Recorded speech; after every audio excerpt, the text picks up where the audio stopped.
Astaghfirullah. Bismillahirrahmanirrahim. Assalamualaikum warahmatullahi wabarakatuh. Bihamdillah wassalatu wassalamu ala rasulillah wa ala alihi wa sahbihi wa mawalah wa la hawla wa la quwata illa billahi wa ba'du. Qala Allahu azza wa jalla ya ayyuhalladzina amanu taqullaha haqqa tuqatih wa la tamutunna illa wa antum muslimun. Amma ba'du, ma'asyiral muslimin yang dimuliakan Allah subhanahu wa ta'ala dimanapun antum berada. Alhamdulillah, di malam hari ini kita bisa duduk kembali walaupun lewat media pesantren Tahfidz Al-Quran Jabal Uhud Tiban Batam. Teriring salawat serta salam kita aturkan kepada Rasul kita yang mulia alaihi salatu wassalam. Pembahasan di malam hari ini kita akan membahas tentang kisah seorang nabi yang sangat dicintai iblis. Siapa nabi ini? Bagaimana riwayatnya? Kenapa pula iblis suka dengan seorang nabi? Padahal iblis adalah musuhnya para nabi. Ma'asyiral muslimin yang dimuliakan Allah subhanahu wa ta'ala, sebagaimana yang sering kita dengar bahwa iblis adalah makhluk yang terlaknat yang Allah subhanahu wa ta'ala ciptakan sebelum Allah menciptakan manusia, bahkan menempati bumi sebelum manusia menempati bumi. Dan Allah subhanahu wa ta'ala ciptakan dari api, bahkan sebelum iblis dilaknat oleh Allah subhanahu wa ta'ala, dia termasuk makhluk yang sangat dimuliakan, bahkan hidup di alam para malaikat. Akan tetapi ketika Allah subhanahu wa ta'ala menciptakan Adam dari tanah, kemudian meniupkan ruh langsung oleh Allah azza wa jalla, dan Allah perintahkan para malaikat untuk sujud, tetapi iblis enggan sujud, bahkan sombong, bahkan tidak mentaati perintah Allah. Dari sini Allah subhanahu wa ta'ala laknat iblis sampai kiamat. Ma'asyiral muslimin yang dimuliakan Allah azza wa jalla, maka sebab laknat Allah kepada iblis inilah, maka permusuhan iblis kepada Bani Adam akan terus sampai kiamat dan akan berusaha untuk menyesatkan mereka. Akan tapi ada satu kisah yang disebutkan dalam beberapa literatur sirah dari Abdullah bin Umar radhiyallahu anhuma. Dia mengatakan, laqiya iblisu Musa. Suatu ketika iblis ini berjumpa dengan Nabi Allah Musa alaihi salatu wassalam. Faqala, dan mengatakan, ya Musa, antal ladzi istafaqallahu birisalati wa kallamaka takliman. Kemudian, wahai Musa, sesungguhnya Allah telah memilihmu dengan risalahnya, dan ia telah mengajak bicara denganmu dengan pembicaraan, artinya Musa adalah kalimullah. Kemudian dia mengatakan, wa ana uridu an atuba fashfa'li ila rabbi. Saya sebenarnya wahai Musa ingin bertobat, kata iblis. Bisa enggak kau berikan syafaat kepadaku agar Rabbku mengampuni diriku sehingga semua dosa-dosaku diampuninya.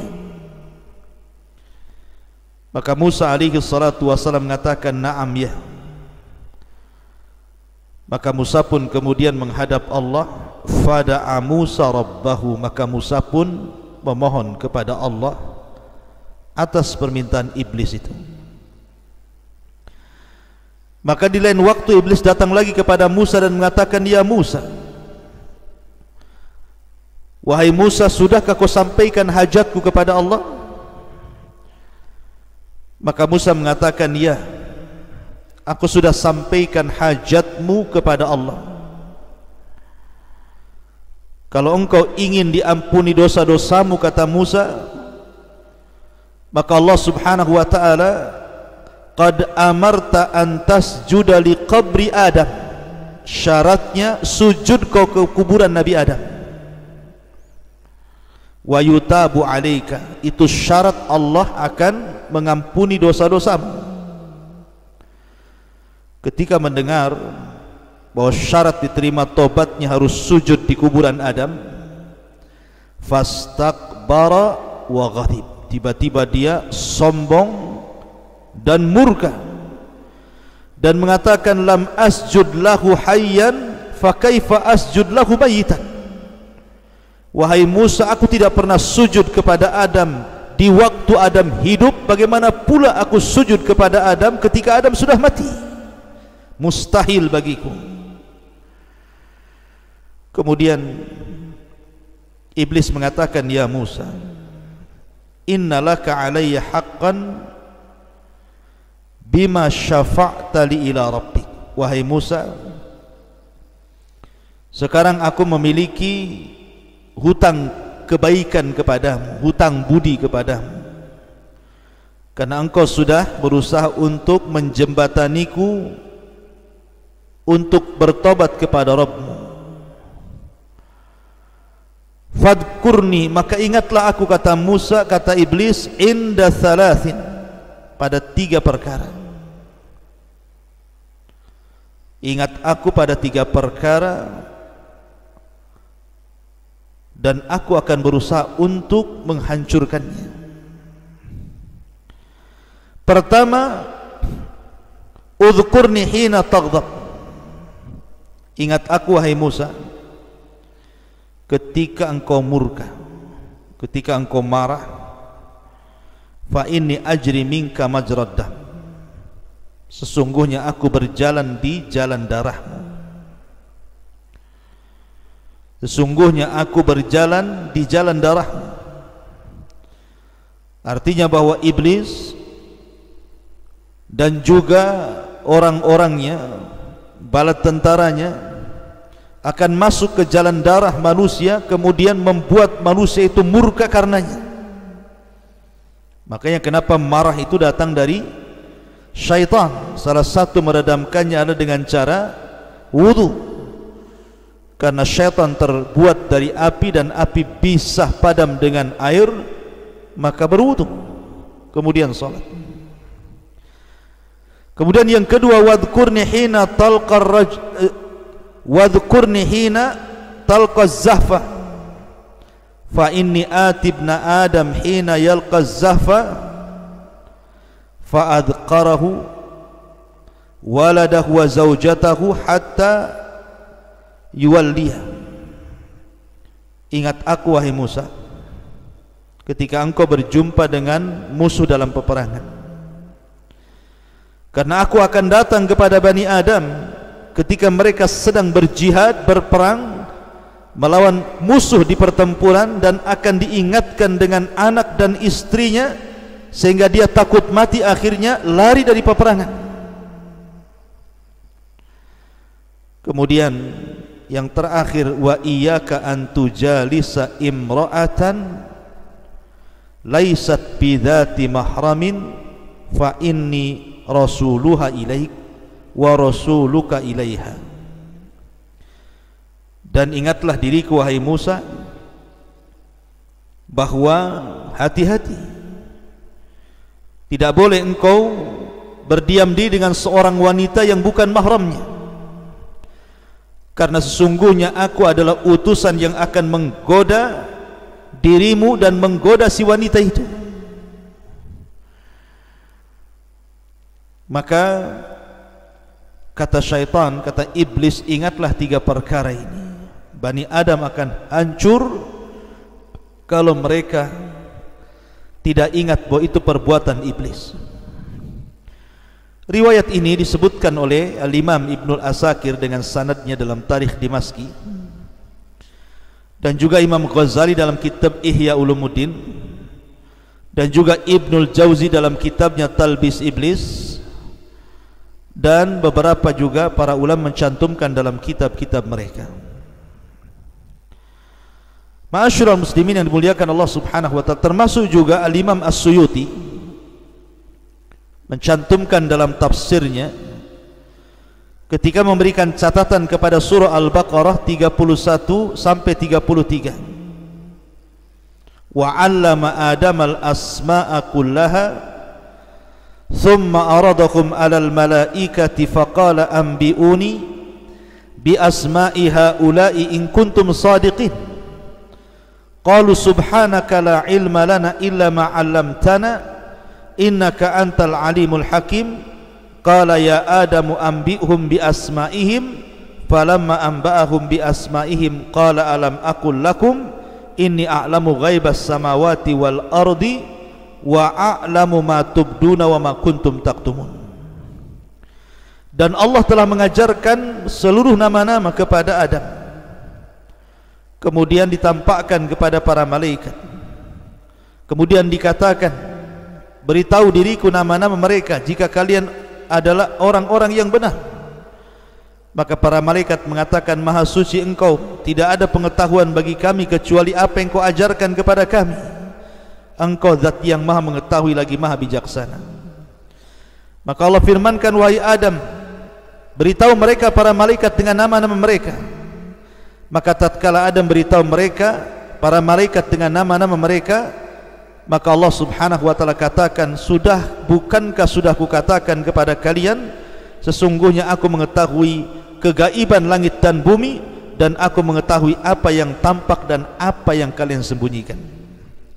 Al-Imam Asy-Syuyuti dalam kitab Ad-Durar Nuthur ketika memberikan catatan kepada ayat ini, beliau membawakan sebuah riwayat daripada Imam Ibnu Akhrajah Ibnu Abi Dunya, dikeluarkan oleh Ibnu Abi Dunya dalam Makayidus Syaitan dari Abdullah ibn Umar radhiyallahu anhuma. Riwayat yang kurang lebih dengan riwayat yang saya baca di atas. Jadi iblis itu suka dengan Nabi Musa alaihi salatu wassalam, karena Musa itu memang nabi yang dekat dengan Allah Azza wa Jalla dan suka berdialog. Maka disematkan kepada Musa kalimat Kalimur Rahman, nabi yang suka berdialog dengan Allah. Karena di antara 25 nabi dan rasul yang dikenal dengan Kalimur Rahman itu 3. Pertama Adam, yang kedua Rasul kita Muhammad sallallahu alaihi wasallam, dan yang ketiga Musa alaihi salatu wassalam. Adam ketika di sorga, Rasul ketika di Sidratil Muntaha, dan Nabi Musa ketika di Bukit Saina. Tetapi yang banyak berdialog dengan Allah Azza wa Jalla secara langsung tanpa perantara adalah Musa. Sehingga apapun yang dipesankan iblis kepada Musa, Musa bisa menyampaikan kepada Allah Subhanahu wa taala. Makanya dia berjumpa, iblis suka dengan Nabi Musa dan mengatakan, ya Musa antal ladzi istafaqallahu birisalatihi wa kallamaka takliman. Wahai Musa, engkau rasul yang Allah pilih dan engkau rasul yang suka berdialog dengan Allah Subhanahu wa taala. Bagaimana idza tubt, kalau aku seandainya bertobat kepada Allah Azza wa Jalla, apakah aku akan diampuni? Bisakah engkau menjadi perantara diriku dengan Allah? Isfa'li ila rabbi an yatuba alayya. Bisakah kau menjadi perantara bagiku wahai Musa? Bincangkan dengan Rabbku, maukah dia mengampuni dosa-dosaku? Artinya iblis di sini kepengen sekali bertobat sebenarnya. Maka kenapa iblis itu menangis apabila melihat seseorang itu sujud? Dan dia pun mengatakan, Allah perintahkan aku untuk sujud, aku pun tidak sujud, sementara hamba ini perintahkan sujud, dia sujud. Makanya suatu saat di masa Nabi Musa, iblis ini ingin bertobat kepada Allah Azza wa Jalla, dan dia minta kepada Musa sebagai perantaranya. Maka Musa pun fada'a Musa rabbah, meminta dan berdoa kepada Allah Subhanahu wa taala, menyampaikan permohonan iblis itu. Kemudian setelah Musa menyampaikan keinginan iblis, maka iblis datang kepada Musa, ya Musa, qad qadaita hajataka, wahai Musa, sudahkah engkau melaksanakan hajatmu? Kemudian falakiya Musa iblis, maka Musa pun berjumpa dengan iblis dan mengatakan, ya iblis, qad amarta an tasjuda li qabri Adam wa yutabu alaika.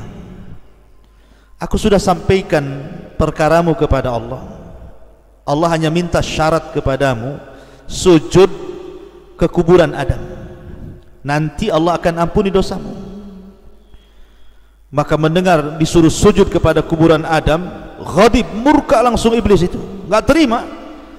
Maka dia mengatakan, lima asjud lahu hayyan asjudu lahu mayyitan. Kenapa aku harus sujud kepada Adam di waktu dia hidup, sekarang kau pula suruh aku sujud di waktu dia mati? Waktu Adam hidup saja aku enggak mau sujud, sekarang dia sudah mati kau perintahkan aku sujud? Oh tidak, aku tidak mau. Maka iblis mengatakan, ya Musa, annalaka alayya haqqan bima syafa'ta li ila rabbik. Wahai Musa, ada 3 perkara yang harus kamu ketahui sebagai imbalan bahwa engkau sudah berusaha untuk menjembatani diriku dengan Rabbku. Maka kemudian iblis pun menyebutkan 3 perkara tadi yang saya ulang. Pertama, ingat iblis ketika marah, bahwa marah itu berasal dari syaitan. Yang kedua, mengingatkan soal peperangan, bahwa lari dari peperangan itu adalah perbuatan iblis. Kemudian yang ketiga, seorang laki-laki yang berduaan dengan wanita yang bukan mahram, maka itu pun perbuatan iblis. Makanya Nabi SAW bersabda, la yakhluwanna rajulun bimra'ati illa wa thalithuhuma syaitan. Tidak boleh seorang wanita dan laki-laki berdua-duaan dan dua-duanya bukan mahram kecuali yang ketiganya syaitan. Ma'asyiral muslimin yang dimuliakan Allah Azza wa Jalla, inilah 2 riwayat yang disebutkan para ulama bahwa iblis itu menyukai Musa karena memang Musa bisa menjembatani dia dengan Allah Subhanahu wa ta'ala. Tapi ketika Allah sudah berikan putusan, dia bisa menerima tobat iblis dengan syarat menghilangkan kesombongannya untuk sujud kepada Adam, tetapi kesombongannya tidak mau hilang. Ma'asyiral muslimin yang dimuliakan Allah Azza wa Jalla, akan tetapi tentang 2 riwayat ini, Syekh Albani rahimahullahu ta'ala menganggap bahwa 2 riwayat ini lemah, sebagaimana disebutkan dalam kitabnya Al-Jami' As-Saghir pada nomor urut hadis ke 2213, bahwa hadis ini lemah, tidak bisa dijadikan sandaran. Tetapi 3 perkara yang disebutkan iblis itu sahih secara makna, karena banyak hadis-hadis yang mendukung tentang 3 perkara itu. Pertama, soal marah. Nabi SAW bersabda ketika seorang datang kepada Rasul minta diwasiati, dinasihati, diminta wejangan kepada Rasul, dan Rasul mengatakan la taghdab, la taghdab, la taghdab, faraddada miraran la taghdab. Jangan marah, jangan marah, jangan marah. Maka Rasul terus mengulang-ulang kalimat nasihat jangan marah itu, karena memang marah itu dari syaitan. Makanya Rasul mengatakan kalau anda sedang marah di waktu berdiri duduk, kalau anda marah waktu duduk baring, kalau anda marah di waktu baring wudu, kalau anda masih marah juga salat, dan begitu seterusnya. Kemudian juga termasuk orang yang lari dari peperangan. Al-Imam Az-Zahabi rahimahullah ta'ala menyebutnya salah satu minal kabair, dosa dari dosa-dosa besar seseorang lari dari peperangan. Kemudian juga seseorang berkhalwah, riwayat-riwayatnya sahih, tapi yang jelas bahwa walaupun demikian, maka iblis tetaplah iblis, makhluk yang sudah dilaknat Allah subhanahu wa ta'ala, dan akan senantiasa menggoda kita. Oleh karena itulah hati-hatilah dari tipu daya iblis, karena iblis akan menggoda kita ini selangkah demi selangkah, setahap demi setahap. Mulai daripada yang berat, mengajak kita kesyirikan, menyembah selain Allah azza wa jalla. Kalau tidak bisa, turun tensinya ke bawah, mengajak kita menentang Nabi dan Rasulnya dan menentang ajarannya. Kalau tidak bisa, maka turun ke bawah, mengajak kita untuk melakukan dosa-dosa besar. Kalau tidak, maka terus ke bawah, disuruhnya kita untuk melakukan dosa-dosa kecil. Kalau tidak bisa terus ke bawah, disuruhnya kita melakukan hal-hal yang tidak ada faedahnya, sehingga kita disibukkan dengan perkara-perkara yang tidak ada manfaatnya, sampai akhirnya kita terlena dengan godaannya. Makanya Allah mengatakan wala tattabi'u khutuwatis syaitan, jangan kalian mengikuti langkah-langkah syaitan, karena syaitan itu aduun mubin, musuhmu yang paling nyata. Wallahu alam. Inilah tentang kisah seorang nabi yang sangat dicintai oleh iblis, Musa alaihi salatu wassalam. Namun sayang riwayatnya dilemahkan oleh Syekh Nasiruddin Al-Albani rahimahullahu ta'ala dan juga para ulama yang lainnya. Mudah-mudahan manfaatnya. Subhanaka bihamdika asyhadu an la ilaha illa anta astaghfiruka